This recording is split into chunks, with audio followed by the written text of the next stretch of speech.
এটা আমরা বলবো যে আমি দেখলাম ইলেকট্রিক শক তার শরীরে দাগ দেখা যাচ্ছে। তো কতিপয় কিছু আমাদের তরুণ এটা পাওয়ার পর আমাদের এখানে নিয়ে আসেন।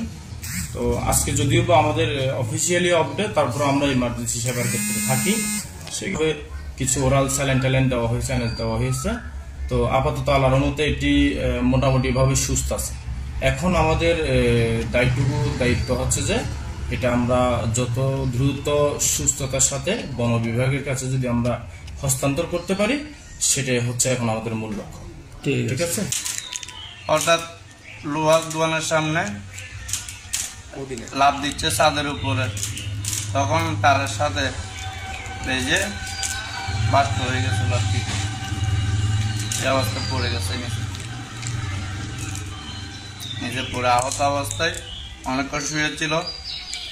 এখন দেখতে খারাপ লাগছে বিদায় আমি আরো 2-3 জন মিলে পশু হাসপাতালে নিয়ে আসলাম।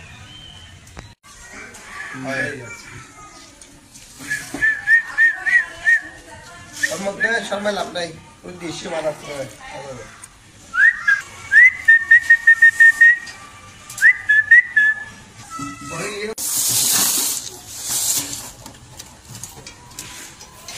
কে জানে